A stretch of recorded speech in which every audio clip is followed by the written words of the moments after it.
The lake house on Ridgewater, the summer rental. It was the summer of 2014 when Amanda and her boyfriend, Tyler, decided to rent a lake house in Ridgewater, Maine, a small tree-wrapped town famous for its mirror-still lake and silent nights. The house sat at the edge of the water, its dock dipping into the rippling reflection of pine and sky. At first, it was idyllic. The air smelled of cedar and sunscreen, and evenings were filled with the hum of cicadas. But from the very first night, Amanda couldn't shake the feeling that something was off. The house felt watched, as if the forest across the lake had eyes. While unpacking, she found a photo wedged in a cabinet, a Polaroid of a young couple smiling on the same dock, dated July 2009. Someone had scrawled "last summer" here on the back in red pen. Tyler laughed it off, but that night Amanda dreamt of the same dock, empty, except for a girl's hand breaking the surface of the water, reaching up through the reflection of the moon. When she woke, her phone's flashlight was on, pointed toward the window. Outside on the dock, a single wet footprint led toward the house, whispers across the lake. The next day was hot, the kind of sticky Maine heat that makes the air hum. Tyler went out to kayak, leaving Amanda reading by the window.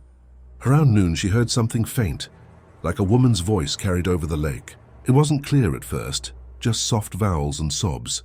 She stepped outside, shielding her eyes from the glare. Across the lake, no one was visible. No kayaks, no swimmers, nothing but the still, glassy water.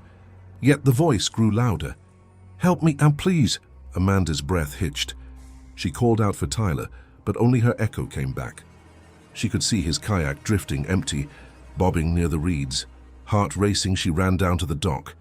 The lake was calm except for slow ripples lapping against the wood. Suddenly something brushed her ankle in the water, something cold and smooth. She stumbled back, gasping, as a trail of bubbles rose to the surface. Then silence. When Tyler returned an hour later, drenched and pale, he swore he'd never left the kayak. He'd just blacked out for a minute, but Amanda noticed his wrist, 3 red fingernail marks digging into the skin.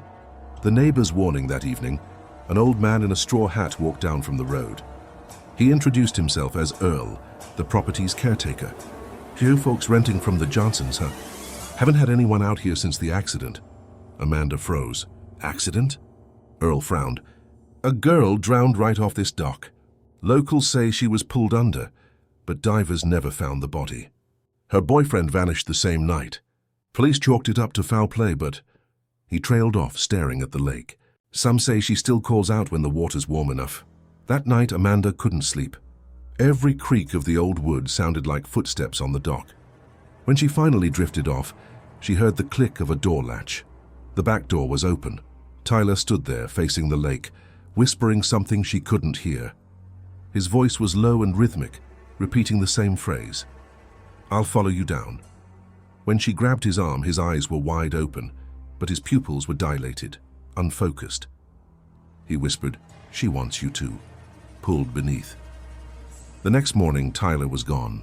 His clothes and wallet were still on the nightstand, but his shoes were missing.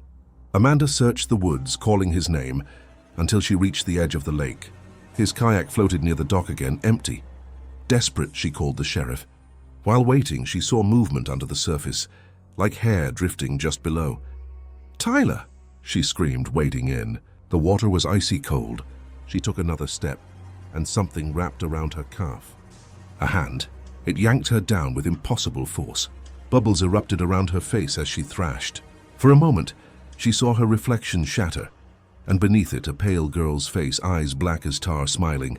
Amanda somehow broke free, gasping as she scrambled back onto the dock. Her leg was bleeding, long scratches down to the bone. When the sheriff arrived, he found no signs of Tyler, only wet footprints leading into the house. The footage. Days later, divers recovered a waterproof camera tangled in weeds beneath the dock. The footage showed Tyler filming Amanda laughing by the water. Then static. Then a shot from the same dock at night, Tyler's face illuminated by moonlight, whispering, "She says she's lonely. She says she remembers the lake." Suddenly, he turned the camera toward the water. A shape rose behind him.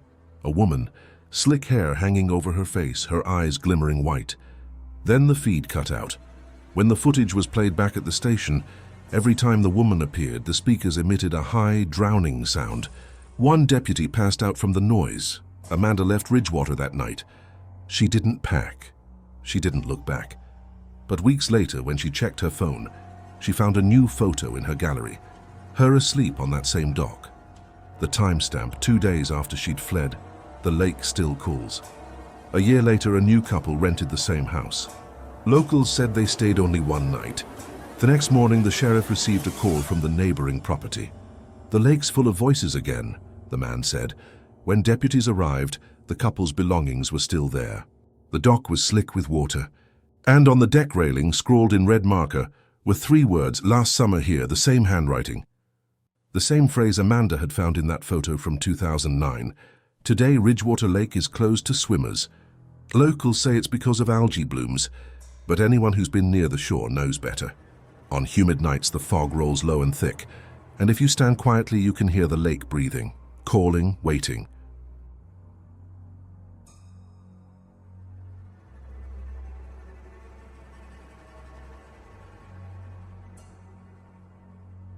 The ice cream truck on Willow Street, the return of summer. It was late June in Bloomfield, Ohio, when the neighborhood first heard the jingle. That old ice cream truck tune, cheerful, crackling, almost too slow, like it was melting in the heat.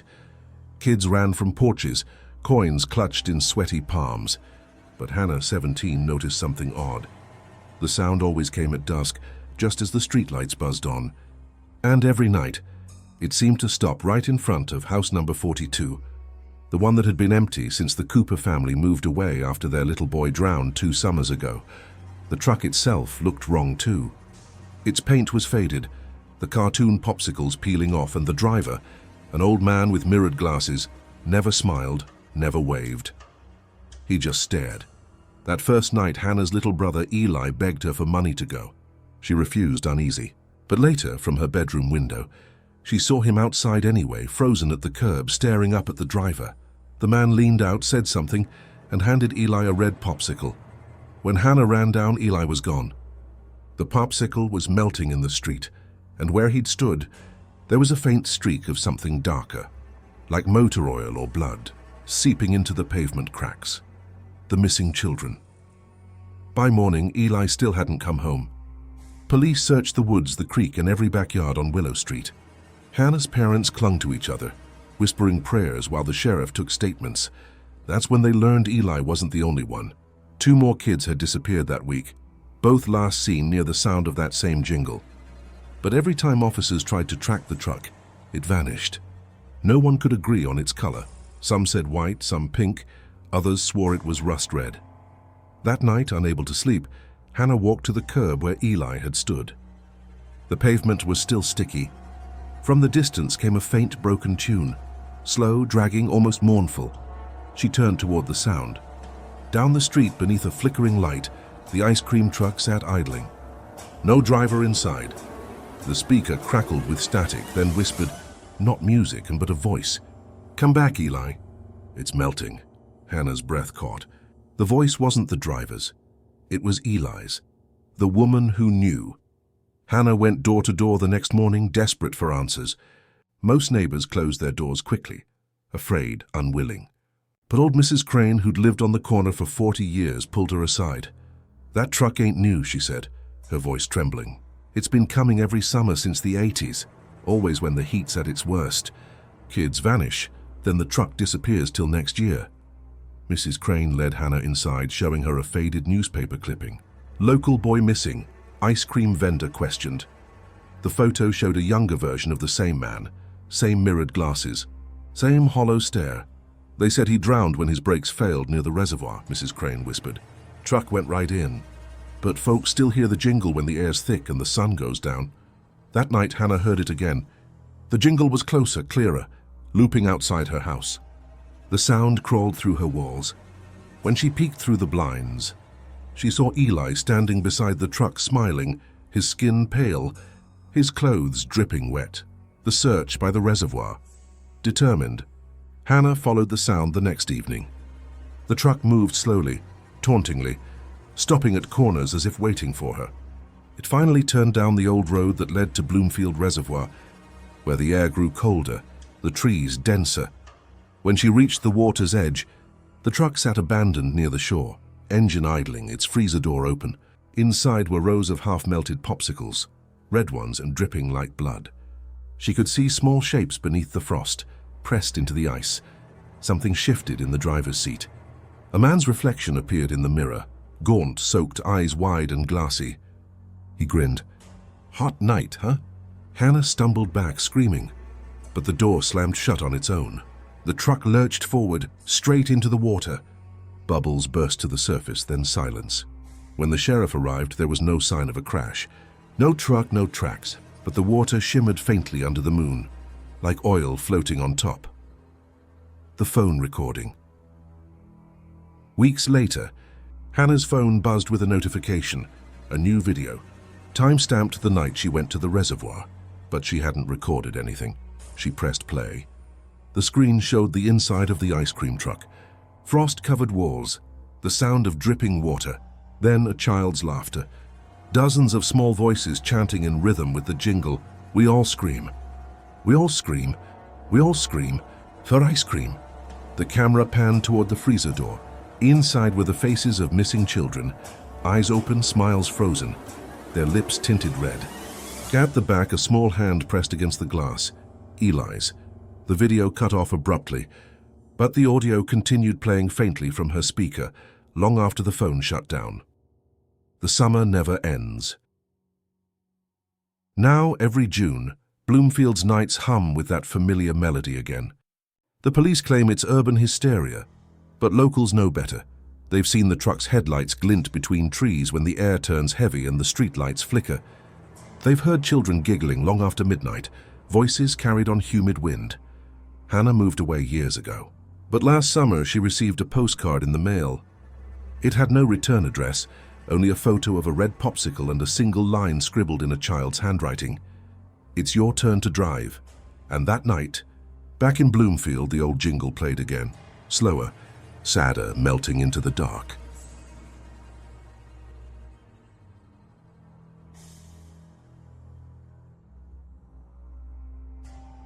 The Campfire Girl. The Lake Retreat. Every summer, Camp Hollow Pines in northern Michigan reopened its faded wooden gates to families and old campers. The cabins smelled of pine sap and mildew, and the dock stretched out over the still black lake. This summer, Rachel, 19, was returning as a junior counselor. She'd spent her childhood here, roasting marshmallows, telling ghost stories, falling asleep to the chorus of crickets. But something about this year felt off.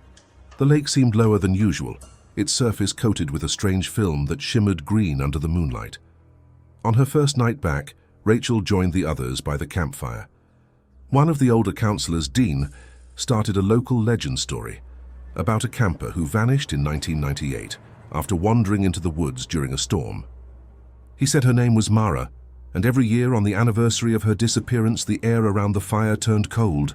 Everyone laughed, until Rachel noticed her marshmallow had burned black, and the wind shifted. The fire sputtered, flickering blue for a moment. Dean frowned. "That's the sign," he joked. But when Rachel looked into the flames, she swore she saw a girl's reflection, soaking wet, hair plastered to her face, eyes locked directly on hers. The photograph. The next morning, Rachel brushed it off as smoke and imagination. She took her group of campers hiking along the East Trail. But when one of the kids, Leah, tripped and fell, Rachel went to help and found something half buried beneath the dirt. It was a Polaroid photo, edges warped from water damage. The picture showed a girl in a yellow raincoat standing by the lake.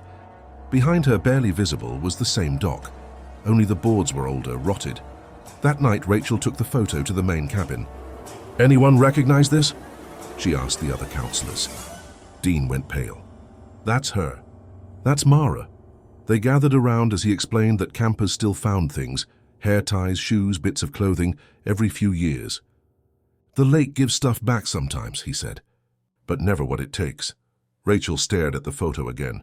The girl's face was faintly visible through static blur, and behind her shoulder, Rachel noticed something she hadn't seen before. Another figure in the water, reaching toward her, the girl in the lake that night. The wind carried a strange sound over the camp, laughter, Soft, distant like a child playing. Rachel woke in her bunk, sweat slick on her skin, and peered out the window. The moon hung over the lake like a dull coin. There, at the end of the dock, stood a girl in a soaked yellow raincoat. Rachel froze, her heart hammering. The figure tilted her head slowly, then lifted one hand, pointing toward the woods. Rachel grabbed a flashlight and slipped outside, calling softly, "Mara?" No answer. Only the creak of the dock under invisible footsteps. As she reached the shore, her flashlight flickered and died. The surface of the lake rippled, though the air was still. Then from the water a hand surfaced, small, pale, dripping. Another followed. And as the moonlight hit the face that emerged next, Rachel stumbled backward, the same eyes from the firelight, wide and black, staring up through dripping hair. She ran, but from behind came a whisper, carried by the wind. "Why did you leave me in the rain?" The woods at midnight. Rachel told Dean what she'd seen, but he brushed it off as stress. "Everyone hears things out here," he said. "It's the woods. They echo." Still, she couldn't shake it. That night, while others slept, she followed the trail the ghostly figure had pointed toward, deep into the trees. The path was overgrown, swallowed by vines and dead leaves. Her flashlight beam caught something glinting ahead, a necklace tangled on a branch. She recognized the tiny pendant from the Polaroid photo. As she pocketed it, a gust of wind howled through the pines, and whispers followed. Dozens of voices weaving together, calling her name. She turned and saw shapes flickering between the trunks, the outlines of children, dripping wet, their faces blank. When she stumbled back to camp, she found wet footprints on the steps of every cabin, all leading down toward the lake. The whispers came again, closer this time. "Come play with us, Rachel." The drowning fire. The next evening, the campers begged for another fire. Rachel reluctantly agreed, determined to stay calm. But halfway through the ghost stories, the air turned frigid. The fire popped, then hissed, as if doused by invisible rain. The kids screamed as steam rose and water began to drip from the logs. Rachel's eyes widened. The flames were dying, but puddles were forming around the pit. Dean stood face pale. "She's here," he whispered. The reflection in the pooling water showed not the fire, but the lake, calm and black, rippling. Then Mara's reflection blinked. One by one, the campers' voices faded. Rachel turned and saw that the fire circle was empty. The woods behind her were silent. She could hear only water lapping against the shore, and faint laughter echoing from the dock. The return of the raincoat. They found Rachel the next morning sitting at the edge of the dock, staring across the lake. The others thought she was in shock. When they approached, she turned to them slowly, her eyes distant, a faint smile curling her lips. "Camp's over," she said softly. "Everyone's gone home," but the lake behind her rippled. The counselors noticed wet footprints leading from the water, small ones circling her chair. A yellow raincoat floated nearby, drifting in lazy circles. Later, when the sheriff's team dragged the lake, they found no bodies. But when they developed the photos taken during the search, one image stood out, the shoreline at dawn. In the photo, Rachel was standing beside the lake, holding hands with a girl in a yellow raincoat.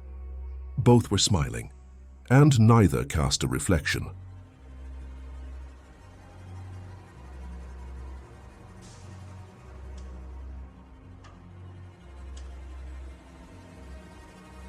The night shift at Clearwater Lake.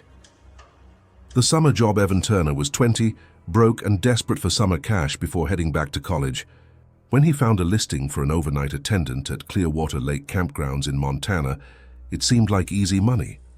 Watch over the docks, keep an eye on campers, report noise violations. That was it. The first week was quiet. Crickets, soft waves, the faint smell of pine and burnt marshmallows. The lake had a calm stillness at night that almost felt holy. Almost. One evening near 2 a.m. he noticed something odd. The security lights at Dock 4 kept flickering, even though he'd just replaced the bulbs. When he walked over, flashlight in hand, he found the dock wet, soaked, though it hadn't rained all day. As he scanned the water, a single canoe drifted toward him. Empty. The rope line had been cut. The night wind shifted, carrying a faint, low hum across the lake, like someone whispering his name. "Evan!" He turned, but no one was there. Just rippling water and the distant hoot of an owl. He wrote it off as exhaustion. But when he checked the logbook, he froze. The last entry was dated July 14, 2013, exactly 10 years ago. Same name, same shift hours, same job title. The whisper in the water. The next night, Evan brought coffee, determined to shake off the unease. Around midnight, he heard laughter drifting across the water. Soft, distant, like a group of teens swimming. Against regulations, but nothing unusual for summer nights. He grabbed the flashlight and started down the path. But when he reached the shoreline, the laughter stopped instantly. The surface of the lake was glass. Something brushed his ankle. He looked down. The water barely touched his shoes, but a long ripple spread outward from his feet as if something had just sunk beneath him. He knelt, heart thudding, aiming his light into the water. A pale handprint was pressed against the underside of the dock, slowly fading into the black. Evan stumbled backward, slipping on the boards. He radioed the main office, but only static replied, and under the static faintly came a wet, gurgling whisper, "Don't leave us." He yanked the battery from the walkie, but when he turned toward the forest path, he saw muddy footprints, small ones, leading away from the dock toward the ranger shed. The missing ranger, Ranger Owens, was supposed to be on duty that night, but his truck was gone. Evan followed the muddy footprints to the shed. The door creaked open on its own. Inside, the smell of mildew and gasoline burned his throat. On the desk sat an old Polaroid, a group photo of camp staff from 2013. Evan blinked. The guy in the middle looked exactly like him.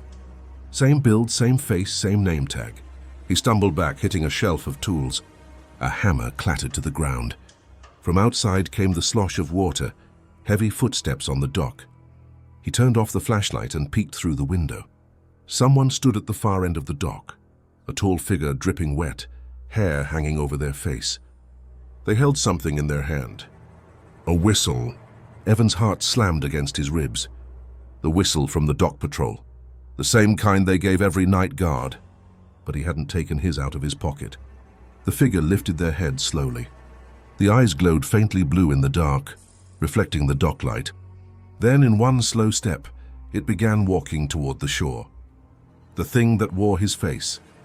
Evan bolted toward the main office, branches slapping his arms. His flashlight flickered, then died completely. Behind him, the crunch of wet footsteps matched his every move. When he finally reached the cabin, he slammed the door shut and locked it, pressing his ear against the wood. Silence. Then, a single knock.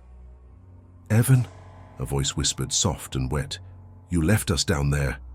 He looked through the blinds. I'd no one. Just darkness and the faint reflection of his own terrified face. Then the reflection blinked. His stomach dropped. The figure in the window wasn't mirroring his movements anymore. It smiled when he didn't. "Open the door." Evan backed away. The knob rattled violently. Then the sound stopped. From under the floorboards came a slow drip. Drip, drip. He shone his backup light. The waterline was creeping through the cracks in the wood. Outside, the lake was rising, fast. The drowned camp by dawn, the fog rolled in thick as smoke. The entire lakeside looked swallowed by it. Evan stumbled out, desperate for his truck, only to find it half submerged at the tree line. Something moved in the mist. Silhouettes, 5 or 6 of them, walking toward him from the water. Their skin was gray, bloated, their eyes open but glassy. They were all wearing Clearwater uniforms. He turned to run but slipped on the slick ground. One of them grabbed his ankle, cold as ice. "You took my shift," it rasped, water pouring from its mouth. "Now you keep it." Evan kicked free, sprinted up the hill and didn't stop until he reached the highway. A ranger truck was parked there. He waved frantically, but when the driver rolled down the window, his blood went cold. It was him. The same face, dry calm, wearing his badge. "Rough night?" the copy said, then handed him a whistle. 10 years later. Every summer since, Clearwater Lake closes for maintenance on July 14th. Locals whisper that the night guard drowned himself that night, trying to save a group of campers. No body was ever found, but hikers still report seeing someone walking the docks after midnight. A man in a ranger uniform, carrying a flashlight that flickers in the fog. Last year, a new job posting appeared online. Overnight dock attendant needed. Quiet lake, easy pay, start immediately. Attached was a photo, same dock, same mist, and at the bottom, under Hiring Manager, was the name, Evan Turner. The posting went live at 3:12 a.m., and by 3:14 it vanished.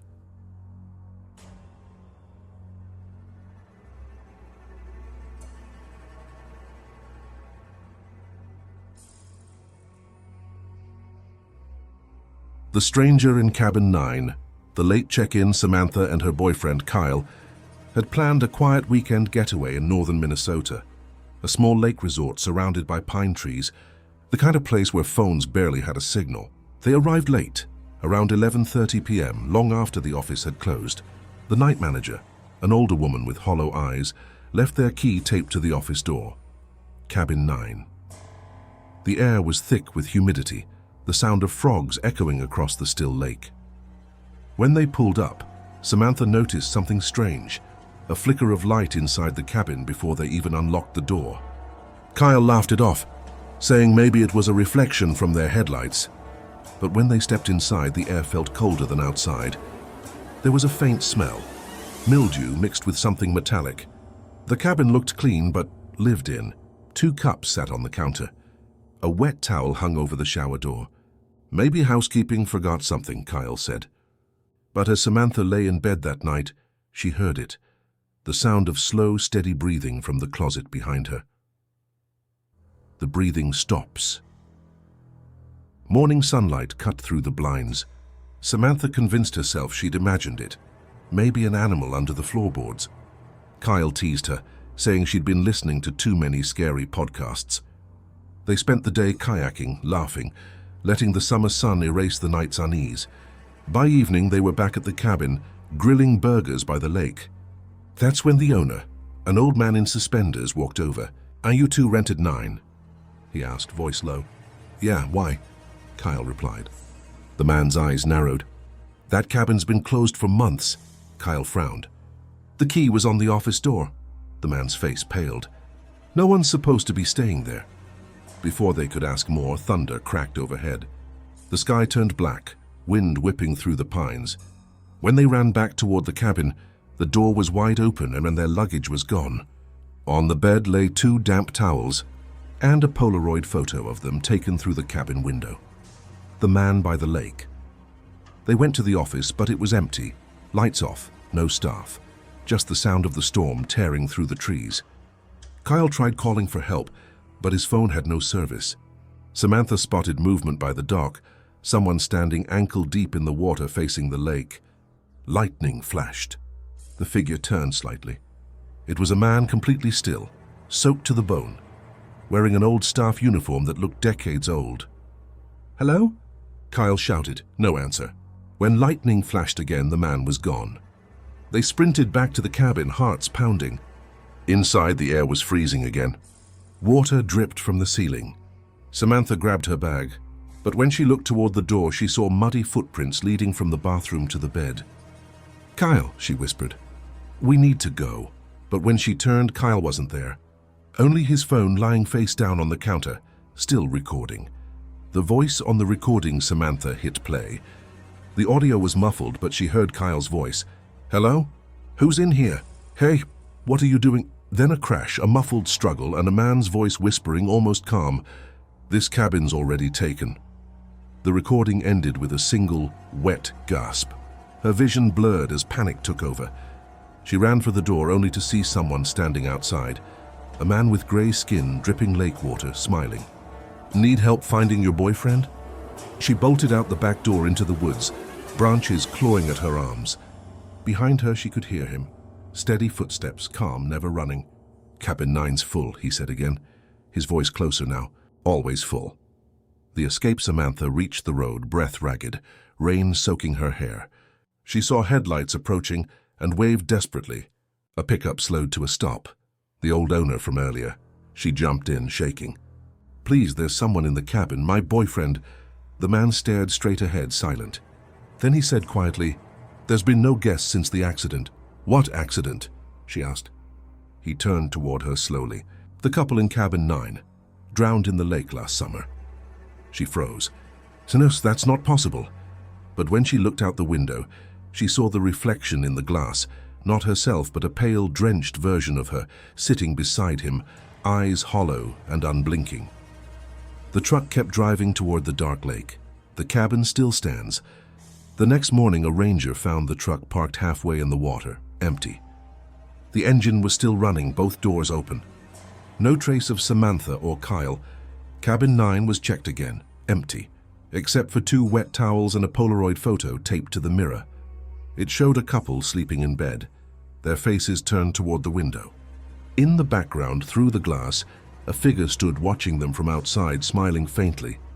Today, the resort's new website advertises Cabin 10 as the lake's most peaceful summer retreat. But if you look at the booking calendar, Cabin 9 still flashes occupied, and every July someone reports hearing breathing behind the door.